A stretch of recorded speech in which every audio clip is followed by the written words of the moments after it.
नमस्कार बच्चों, कैसे हैं आप लोग। मैं समझता हूँ बच्चों आप लोग अच्छे होंगे, आपकी पढ़ाई भी बहुत अच्छी हो रही होगी। बच्चों हम लोग प्रोबेबिलिटी पढ़ रहे हैं। हमने दो कॉन्सेप्ट पढ़ लिए हैं, conditional probability, multiplication theorem and independent event. आज बच्चों हम पढ़ेंगे total probability law and Bayes theorem. Total probability law and Bayes theorem. बच्चों आपके यहाँ बोर्ड एग्जाम में या इवन अगर जेई की बात भी करूं मैं, तो वहां पर बेस थ्योरम से प्रॉब्लम्स बनती है। अगर पूरी प्रोबेबिलिटी से प्रॉब्लम आने के चांसेस हैं, तो जो आज हम वीडियो पढ़ेंगे इससे लगभग 70 से 80% और बाकी बची हुई ट्रिग्नोमेट्री से 20 से 30%। आप ऐसा समझ सकते हैं, ठीक है जी। Total probability law and Bayes theorem, ये क्या है दोनों, इसके बारे में हम अभी डिस्कस करेंगे। बहुत एक छोटे से अच्छे से एग्जाम्पल से मैं आपको इसको समझाना चाहूंगा। आपको बहुत क्लियरली मैं समझता हूँ, समझ में भी आएगा, कोई ऐसी समस्या नहीं होगी।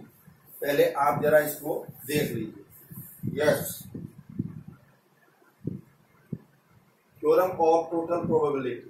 देखिए, let E1, E2, E3, En be mutually exclusive and exhaustive event. हमारे पास E1, E2, E3, En यानी कि n इवेंट हैं जो क्या है, म्यूचुअली एक्सक्लूसिव एंड एग्जॉस्टिव। इसका मतलब समझते हो, इनका सबका यूनियन तो सैंपल स्पेस S के इक्वल आएगा और इनमें कुछ भी कॉमन नहीं होगा। यानी कि E1, E2, E3, E4 इन सबका अगर आप इंटरसेक्शन लोगे तो उसकी वैल्यू क्या आएगी, पाई आएगी। पहले तो यहां तक ये चीज क्लियर है, ठीक। Mutually exclusive and exhaustive events associated with a random experiment, किसी एक एक्सपेरिमेंट से जुड़ी हुई है। अब एक्सपेरिमेंट से जुड़ने का क्या मतलब है वो भी समझो। जैसे आपने कोई डाई थ्रो की, अब उसमें एक्सपेरिमेंट क्या करा, डाई थ्रो की। अब उसके 1 से लेके 6 तक जो सैंपल स्पेस है उसमें कितने एलिमेंट आएंगे, 1 2 3 4 5 6, 6 एलिमेंट आएंगे कि नहीं आएंगे बच्चों, जल्दी बोलो। अब इन 6 एलिमेंट को आप अलग अलग इवेंट में कन्वर्ट कर लो। Let E1 is the event that all even number, E2 is the event that all odd number, ऐसे ही E3, E4, E5 इस ढंग से आप नंबर लगा लीजिए, ठीक। तो ये सारी की सारी इवेंट जो आ रही हैं ये आपके उस रैंडम एक्सपेरिमेंट जो आपने डाई थ्रो किया उसी से कनेक्टेड है या नहीं है। इसका मतलब इस बात का ये हुआ, associated with a random experiment and let E be the and let E be an event with some EI। अब E कोई इवेंट हमने अपनी तरफ से और ले ले जो EI से कनेक्टेड है। EI का मतलब समझ रहे हो, यहाँ पे I की वैल्यू 1 से लेके N तक, यानी कि E जो है वो कनेक्टेड किससे है, E1, E2, E3, E4, En। तो E1, E2, E3, En ना लिख के मैंने EI लिख दिया, समझ गए। With some EI, then prove that PE is equal to I equal to 1 से N PE over EI PEI। बात समझ में आई कि नहीं आई, हमें ये चीज प्रूव करनी है। फिर मैं रिपीट कर दूं, थ्योरम क्या है हमारे पास बहुत सारी इवेंट है, E1, E2, E3, En किसी एक एक्सपेरिमेंट से कनेक्टेड है। E एक और इवेंट हमने ले ली जो उसी एक्सपेरिमेंट से कनेक्टेड है और जो EI से यानी कि E1, E2, E3 इन सब से कनेक्टेड है। तो हमें प्रूव करना है कि जो PE की वैल्यू है वो सिग्मा I इक्वल टू 1 से N PE over I into PEI के बराबर होगी, ठीक है साहब। तो आइए, let S be the sample space. हमने मान लिया कि S जो है वो सैंपल स्पेस है, तो अगर S सैंपल स्पेस है तो बच्चों S किसके इक्वल होगा, E1 union E2 union E3 dash dash union E N, इन सबकी यूनियन के बराबर ही तो होगा ना S, and E I intersection E J is equal to 5 where I not equal to J. यानी कि अगर दो इवेंट अलग अलग हैं तो उन दोनों का कॉमन क्या होगा, आई होगा, क्योंकि म्यूचुअली एग्जॉस्टिव और एक्सक्लूसिव दोनों है ये इवेंट। उसने ऊपर बोला म्यूचुअली एक्सक्लूसिव एंड एग्जॉस्टिव। तो आइए साहब ऐसे हो गया। अब ई किसके इक्वल होगा, कोई भी इवेंट अगर हम लेंगे तो ई को मैं ई इंटरसेक्शन एस, आप सेट थ्योरी में जाइए 11वीं क्लास में, अगर ई कोई इवेंट छोटी है और एस सपोज यूनिवर्सल सेट है, कोई एक छोटा सेट लिया था आपने और एक यूनिवर्सल सेट लिया था, तो उन दोनों सेट का जो इंटरसेक्शन है वो छोटा सेट होगा कि नहीं होगा। तो वही मैंने करा है, ई जो है इसके इक्विवेलेंट हो जाएगा ई इंटरसेक्शन एस के। अब ये ई आ गया, यूनियन ये है, अब एस की वैल्यू पूरी रख दी हमने इसमें। अब इसमें डिस्ट्रीब्यूटिव प्रॉपर्टी लगा दीजिए, ई इंटरसेक्शन ई वन, फिर ये यूनियन जाएगा E intersection E two, dash dash dash, फिर union E intersection E N. बात बराबर हुई या नहीं हुई, बोलो बच्चों। अब इसके बाद प्रोबेबिलिटी दोनों तरफ पी लगा दीजिए, P E equal to P this union P this, this this this union P this. ठीक, अब एक क्वेश्चन आपके दिमाग में यहाँ पे आ रहा होगा कि यार ये तो कई सारे यूनियन है, इसमें से माइनस तो करा ही नहीं इन्होंने। माइनस का मतलब ये समझ लो जैसे पी ए यूनियन बी है, तो P A plus P B minus P A intersection B, ऐसा लेते हैं हम या नहीं लेते हैं, बोलो बच्चों, लेते हैं। अब अगर ये इवेंट हमारी म्यूचुअली एक्सक्लूसिव हो तो पी ए इंटरसेक्शन बी हाई हो जाएगा कि नहीं हो जाएगा, जीरो हो जाएगा, sorry, P A intersection B, तो simple P A union B किसके इक्वल हो गया, P A plus P B. वही करा, जो बीच में ये यूनियन आ रहे हैं हमारे, ये आप यूनियन देख रहे हो कि नहीं, ये तो इन यूनियन की जगह सिर्फ प्लस आ गया। और माइनस क्यों नहीं करा हमने, क्योंकि ये म्यूचुअली एक्सक्लूसिव इवेंट है, यानी कि डिसजॉइंट इवेंट है, इनमें कॉमन कुछ भी नहीं। तो बस अब आपने मल्टीप्लिकेशन थ्योरम पढ़ी थी कल, ध्यान हो तो, क्या थी, ई ओवर किसी भी फॉर्म में अगर पढ़ रहे हो ई वन, तो पी ई intersection E one over P E one. तो भैया इस P E intersection E one की जगह यहां से दिस इंटू दिस लिख सकते हैं कि नहीं, P E over E one P E one, P E over E two P E two, फिर P E over E N into P N, हाँ या ना। अब इन सबको अगर मैं जोड़ दूं तो जोड़ के मैं ऐसा नहीं लिख सकता हूं आई इक्वल टू 1 से N P E over E I into P E I,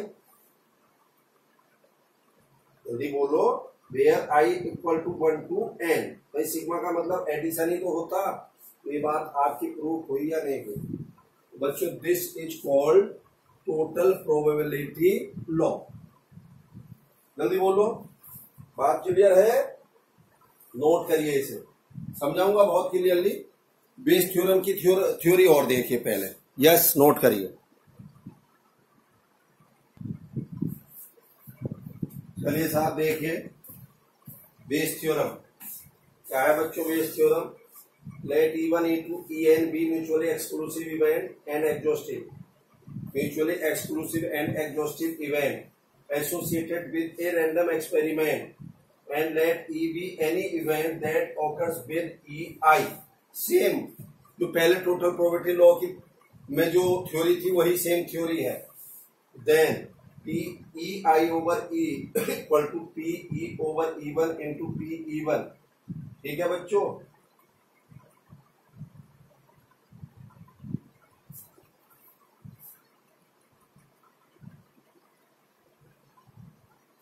yes, P E over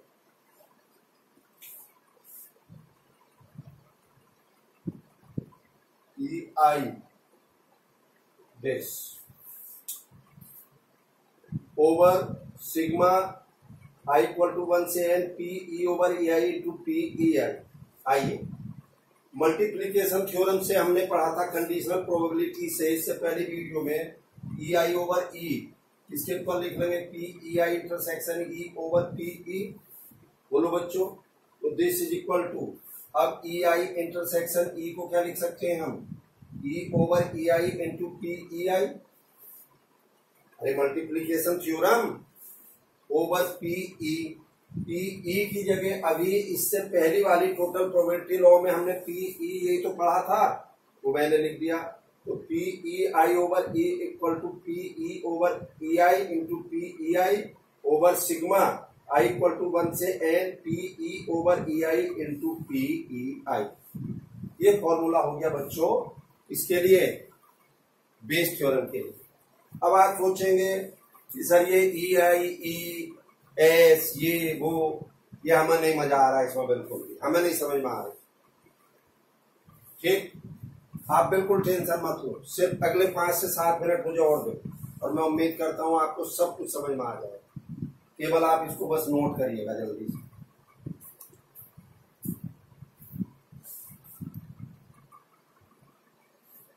चलिए बच्चों देखिए,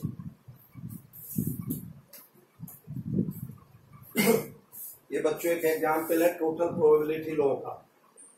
देयर आर 3 अर्न का मतलब होता है बैग, कट्टे जिसको बोलते हैं हिंदी में, containing 3 white and 2 black ball. दूसरे अर्न में है 2 व्हाइट 3 ब्लैक, तीसरे में है 4 white and 1 black ball respectively. एक there is equal probability of each urn being chosen, यानी कि प्रत्येक अर्न को चूज करने की जो प्रोबेबिलिटी है वो इक्वल है तीनों की। ठीक,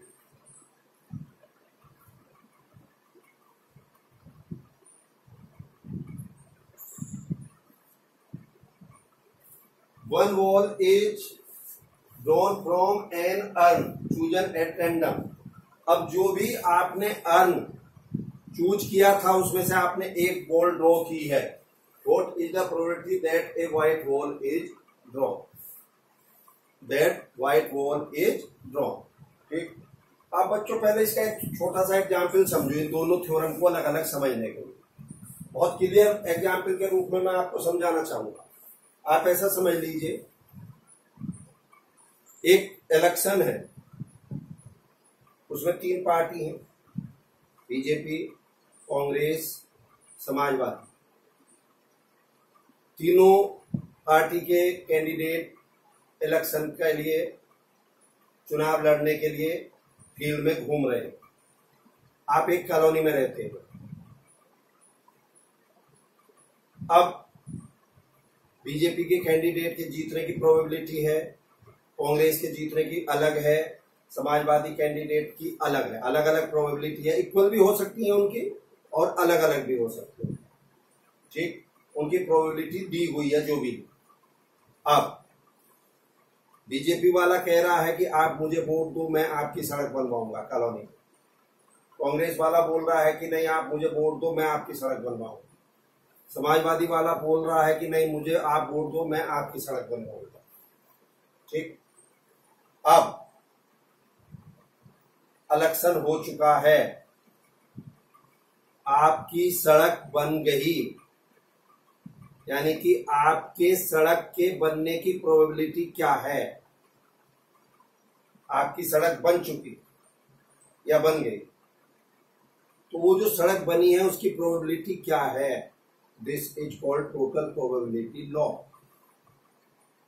और यहीं पर फाइंड द प्रोबेबिलिटी दैट जो आपकी सड़क है वो बीजेपी कैंडिडेट ने बनवाई है, this is called Bayes theorem.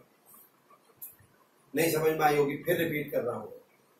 तीनों कैंडिडेट थे, तीनों कैंडिडेट के इलेक्शन जीतने की प्रोबेबिलिटी गिवन थी, और तीनों बोल रहे हैं कि मैं आपकी सड़क बनवाऊंगा। उसमें दिया हुआ है अगर बीजेपी वाला कैंडिडेट जीतेगा तो सड़क बनने की प्रोबेबिलिटी ये है, कांग्रेस का जीतेगा तो प्रोबेबिलिटी ये है सड़क बनने की, समाजवादी वाला पार्टी जीतेगी तो उसके सड़क बनने की प्रोबेबिलिटी ये है। ये भी गिवन है, पहला भी गिवन है उनके जीतने की और ये भी गिवन है। अब आपकी सड़क बन चुकी है, इस बात की प्रोबेबिलिटी क्या है? This is called total probability. और आपकी सड़क बीजेपी कैंडिडेट ने बनवाई है, इस बात की प्रोबेबिलिटी निकालिए, that are called Bayes theorem. Same यहीं पे आ जाइए इसी एग्जाम्पल में। अब 3 कैंडिडेट की बजाय 3 बैग हैं आपके पास, ठीक। पहले बैग में 3 व्हाइट 2 ब्लैक, दूसरे बैग में 2 व्हाइट 3 ब्लैक, और तीसरे बैग में 4 व्हाइट 1 ब्लैक बॉल। तीनों बैग चूज करने की प्रोबेबिलिटी इक्वल है, क्लियर है? अब आपने कोई सा एक बैग लिया और उस बैग में से एक बॉल निकाली, तो वो कह रहा है what is the probability that a white ball is drawn. यानी कि जो बैग आपने लिया था उसमें से व्हाइट बॉल निकालने की प्रोबेबिलिटी क्या है। तो मैंने मान लिया let E1, E2, E3 are the event choosing first, second and third urn respectively. E1 मैंने इवेंट मान ली, पहला बैग हम सेलेक्ट कर रहे हैं, E2 दूसरा और E3 तीसरा, और E be the event drawing a white ball. E मैंने इवेंट वो ले ली जो बैग मैंने चूज किया था उसमें से जो व्हाइट बॉल निकालनी है, E वो ले ली। तो भाई ये साहब इधर PE1, PE2, PE3 तीनों 1/3 होगा कि नहीं, क्योंकि तीनों के चूज करने की प्रोबेबिलिटी इक्वल बोली है उसने। नेक्स्ट, अब मुझे क्या चाहिए? PE चाहिए। अभी थोड़ी देर पहले टोटल प्रोबेबिलिटी लॉ में क्या लिखा था मैंने? PE equal to sigma PE over EI into PI where I equal to 1 to n कहा था। अब चूंकि यहाँ n तक नहीं, यहाँ सिर्फ 3 इवेंट है, E1, E2, E3, तो मैंने सिग्मा हटा के तीनों को अलग अलग लिख दिया, यानी कि PE over E1 PE1, PE over E2 PE2, PE over E3 PE3। बोलो बच्चों, क्लियर है? अब PE ओवर E1 कैसे आएगी? इसका मतलब समझते हो, कंडीशनल प्रोबेबिलिटी है ये नहीं है, यानी कि जब E1 घटित हो चुकी हो तो E के घटित होने की प्रोबेबिलिटी, यानी कि जब पहला बैग आपने चूज कर लिया हो तो E का मतलब है व्हाइट बॉल निकालने की प्रोबेबिलिटी। इसका मतलब क्या हुआ कि पहले वाले बैग में से व्हाइट बॉल निकालने की प्रोबेबिलिटी क्या है? तो भैया पहले वाले बैग में 3 व्हाइट और 2 ब्लैक थी, तो 3 व्हाइट में 1 व्हाइट लेनी है, 3C1 ओवर टोटल कितनी है? 3 और 2 5, यानी कि 5C1, 3 ओवर 5 हो गया। PE ओवर E2 का मतलब क्या है? जब आपने बैग 2 चूज करा है तो व्हाइट बॉल निकालने की प्रोबेबिलिटी क्या होगी? इसमें 2 व्हाइट 3 ब्लैक हैं, तो 2C1 ओवर 5C1 2 ओवर 5 हो गया। ऐसे PE ओवर E3, अगर हमने तीसरा बैग सेलेक्ट करा है तो व्हाइट बॉल आने की प्रोबेबिलिटी, जिसमें 4 व्हाइट 1 ब्लैक था, 4C1 ओवर 5C1, यानी कि 4 ओवर 5। तो बच्चों इनको उठा के सबको इस फॉर्मूले में रख दिया मैंने, और आपका जो आंसर है वो 3 ओवर 5 आ चुका। क्लियर है? नोट करिए, एक एग्जाम्पल अभी आपको बेस थ्योरम का भी बताता हूं मैं।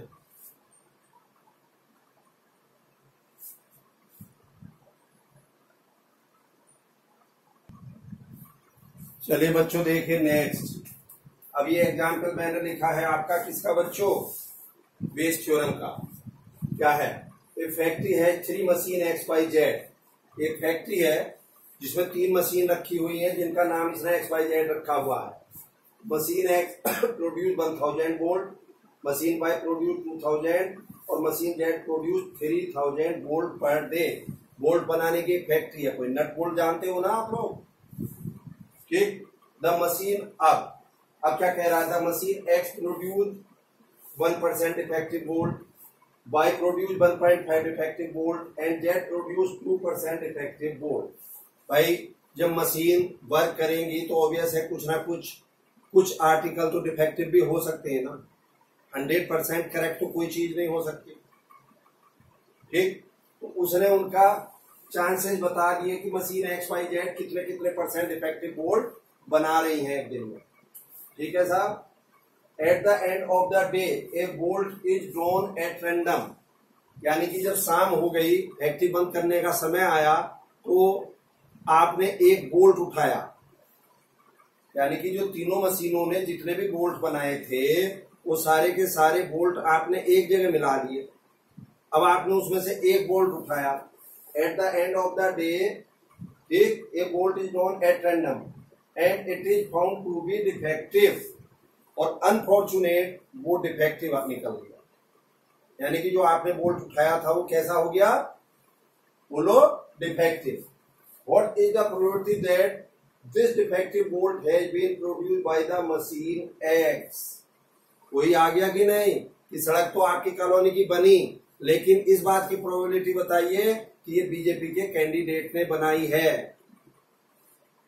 यानी कि क्या है, what is the probability that this defective bolt has been produced by the machine x?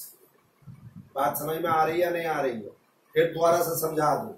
एक फैक्ट्री है बोल्ट बनाने की जिसमें 3 मशीनें लगी हुई हैं X Y Z. Machine X 1000 bolt बना रही है, मशीन वाई 2000 बोल्ट बनाती है, और मशीन जेड एक दिन में 3000 बोल्ट बनाती है बच्चों। ठीक है। अब चूंकि जब मशीनें चल रही हैं तो कोई डिफेक्टिव आइटम भी बनेंगे। तो मशीन एक्स जो है वो 1% डिफेक्टिव बनाती है, मशीन वाई 1.5 और मशीन जेड 2% डिफेक्टिव बोल्ट बनाती है। आपने शाम को जब फैक्ट्री बंद करने का नंबर आया, सारे के सारे बोल्ट ऑब्वियस एक जगह मिला दिए होंगे आपने। अब उसमें से एक बोल्ट आपने उठाया ऐसे ही देखने के लिए, और वो अनफॉर्चुनेट डिफेक्टिव निकला। वो ये कह रहा है कि वो जो डिफेक्टिव बोल्ट उसने उठाया था अपने हाथ में कि वो मशीन एक्स ने बनाया होगा। इस बात की प्रोबेबिलिटी क्या है?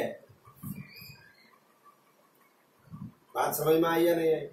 यहीं पे अगर मैं इसकी लैंग्वेज को बदल दूं, ऊपर की सारी ठीक है, लास्ट में ए bolt is known at random eight the end of the day, what is the probability that it is defective bolt?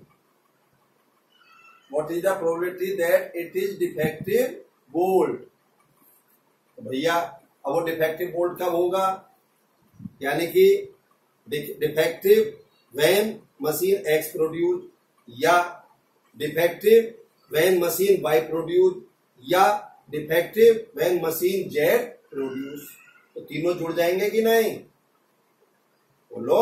अब ये बेस थ्योरम है, यानी कि जो डिफेक्टिव बोल्ट आपने उठाया वो मशीन एक्स ने बनाया होगा, वो बताना। बहुत इजी है बच्चों, मेरे हिसाब से इस एक्सरसाइज में कुछ भी नहीं, अगर आपने ढंग से थोड़ा सा भी, अब जैसे मैं यहाँ समझा रहा हूँ, आप अपनी एनसीईआरटी, आरएस अग्रवाल या एमएल अग्रवाल उसके एग्जाम्पल जब पढ़ोगे ना तो आपको बहुत कुछ क्लियरली समझ में आ जाएगा। आइए, let E1, E2, E3 are the event of dying a bolt produce by the machine X Y Z. मैंने 3 इवेंट ले ली, E1, E2, E3। क्या है ये? ड्राइंग ए बोल्ट, जो हम बोल्ट ड्रॉ कर रहे हैं, और produce by the machine X Y Z. And E is the event drawing a defective bolt, और E जो इवेंट है वो क्या है? डिफेक्टिव बोल्ट ड्रॉ करने की इवेंट है। तो चलिए, टोटल नंबर ऑफ बोल्ट कितने हो गए? 6000। PE1 1000 over 6000, PE2 2000 over 6000, PE3 3000 over 6000। यहाँ तीनों बोल्ट को सेलेक्ट करने की प्रोबेबिलिटी इक्वल नहीं है। जैसे इससे पहली वाली प्रॉब्लम में इक्वल दे रखा था उसने अर्न चूज करने का, इसमें तीनों की अलग अलग है। अब आ जाइए, मुझे चाहिए क्या? बेसिकली मुझे चाहिए PE1 ओवर E। जल्दी बोलो, क्या चाहिए बच्चों? PE over E1। 1 मिनट आप देखिए, अभी बता रहा हूं आपसे मैं। ठीक है बच्चों, तो यहाँ पे हमने क्या करा था, ये सारे निकाल दिए। अब मुझे निकालना क्या है? बेसिकली मुझे निकालना है E1 ओवर E। ध्यान से देखिए, what is the probability that this defective bolt has been produced by the machine X? बात समझ में आ रही है? यानी कि E1 मशीन एक्स ने प्रोड्यूस किया है ओवर E। ओवर E कब? जब वो डिफेक्टिव हो चुका है भाई, at random and it is found to be defective. जब बोल्ट डिफेक्टिव है, डिफेक्टिव जो हमारे हाथ में आया है वो मशीन एक्स ने प्रोड्यूस किया होगा, ये हमें बताना। तो मशीन एक्स ने प्रोड्यूस कब किया है? जब कंडीशन लग गई है कि वो डिफेक्टिव है। तो पी वन ओवर ई मुझे चाहिए। तो P over E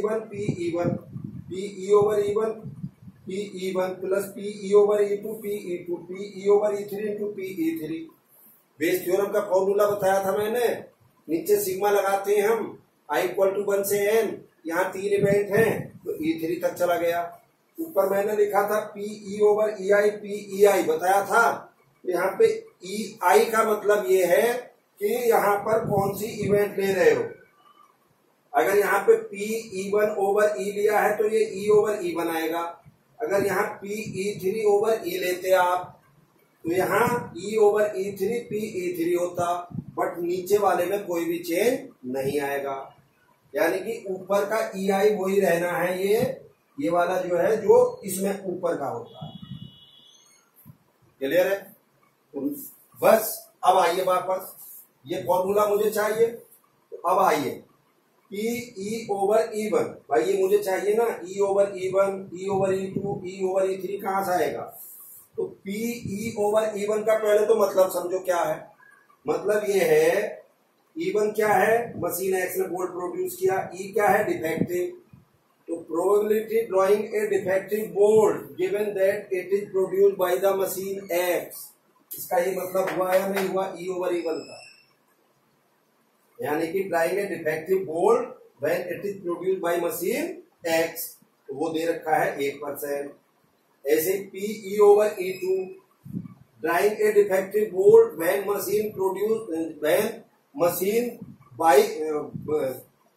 it is produced by the machine Y, ये हो गया। E over E3 drawing a defective bolt when it is produced by the machine Z, 2% हो गया। जैसे इसमें लैंग्वेज लिखी है ऐसे इसमें और इसमें भी लिखनी है, क्योंकि बच्चों ये 6 नंबर की प्रॉब्लम आती है इन जनरल, और इसमें सारा लैंग्वेज का ही गेम है। लैंग्वेज अगर नहीं लिखोगे तो आप समझिए मुश्किल से 3 या 3.5 या मैक्सिमम से मैक्सिमम 4 नंबर आपको 6 नंबर में मिलेंगे। तो लैंग्वेज आपके लिए नेसेसरी है। करिए नोट जल्दी से।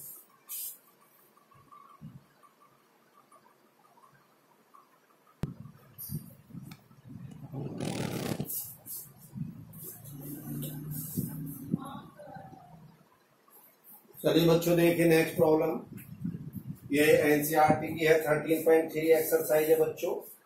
और इसकी पहली प्रॉब्लम देखिए। An urn contain 5 red and 5 black ball, a ball is drawn at random, its colour is noted and it is returned to the urn. Moreover 2 additional ball of the colour drawn are put in the urn, then a ball is drawn at random, what is the probability that the second ball is red. बच्चों मतलब समझो problem का। एक earn है, bag है जिसमें 5 red और 5 black ball है। अब हमने क्या करा? A ball is drawn at random, हमने एक बॉल उसमें से ड्रॉ करी और उसका कलर नोट करा और उसे वापस फिर उसी अर्न में यानी कि बॉक्स में रख दिया, बैग में रख दिया। और जिस कलर की वो बॉल थी जो निकाली थी अभी आपने, उसी कलर की 2 बॉल और अपनी जेब में से उठा के उसमें रख दी। ठीक, अब उस बैग में से, अर्न में से जो अब आप बॉल निकालोगे, probability that the second ball is red, यानी कि अब जो आप वो निकाल रहे हो बॉल उस बैग में से वो रेड होगी, इस बात की प्रोबेबिलिटी पूछ रहा हूं। तो आइए मान ले रहा हूं मैं, 2 केस बनेंगे बच्चों इसके। Let a red ball is drawn, ये टोटल प्रोबेबिलिटी का ही मान लो एक ढंग से, टोटल प्रोबेबिलिटी लॉ है। ए रेड बॉल इज ड्रॉन, मान लीजिए मैंने पहले रेड बॉल निकाली, तो ड्राइंग ए red ball 5C1 over 10C1, 5/10 आ गई। अब जब रेड बॉल आपने निकाल ली तो वापस अब उसको रखना है और साथ में 2 रेड और रखनी है। तो देखिए, now 2 red ball are added to the urn, then urn contain 7 red and 5 black. भाई जब आपने बैग में से रेड निकाली थी और रेड को वापस रखना ही था और साथ में 2 बॉल और उसके साथ उसी कलर की रखनी थी, तो अब रेड 7 हो गई ना। तो अब सेकेंड बॉल हमें जो ड्रॉ करनी है, सेकेंड ड्रॉ करनी है और रेड करनी है, तो कितनी हो जाएगी? रेड 7 है, 5 ब्लैक है, 7C1 ओवर 12C1, यानी कि 7/12 हो गया।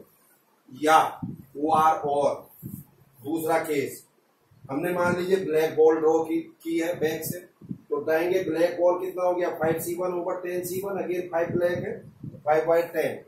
Now 2 black ball is added to the now uncontained 5 red and 7 black. भैया जब अब आपने अब ब्लैक बॉल उसमें से निकाली थी तो वापस ब्लैक ही जानी उसमें और साथ में 2 ब्लैक और जाएगी, तो अब बैग में कितनी हो गई 5 रेड हो गई और 7 ब्लैक हो गई. बट अब जो मुझे दूसरी बॉल निकालनी है बैग से ड्राइंग ए रेड, अब रेड निकालनी है तो रेड कितनी है 5, टोटल कितनी हो गई अब 12, तो 5c1 over 12c1 5 over 12. Clear. अब finally probability drawing a second ball as a red, यानी कि सेकेंड रेड बॉल निकालने की प्रोबेबिलिटी क्या हो गई, पहले दोनों केस को जोड़ दीजिए 5/10 into 7/12 प्लस 5/10 into 5/12. सिंप्लीफाई कर लीजिए, आंसर 1/2. या सीधे सीधे अगर मैं आपसे कहूं कि भाई हमारी रेड बॉल सेकंड कब आएगी, जब शुरू में हमने रेड निकाली हो और 2 रेड उसमें डाल दी हो, या शुरू में हमने ब्लैक निकाली हो और 2 ब्लैक उसमें हमने डाल दी हो और फिर रेड निकाली हो. इस ढंग से आपको रेड बॉल निकालने की प्रोबेबिलिटी आ जाएगी. तो चलिए बच्चों, ये आज के लिए सफिशिएंट है. नेक्स्ट वीडियो में आपको इसकी प्रॉब्लम्स और मिलेंगी. इतनी प्रॉब्लम हमारी डिस्कस नहीं हो पाई कि जिससे सारे कॉन्सेप्ट क्लियर हो जाए हमारे. नेक्स्ट वीडियो में आपको बाकी दूसरे कॉन्सेप्ट की प्रॉब्लम भी मिल जाएंगी. ठीक है बच्चों, thank you, have a nice day.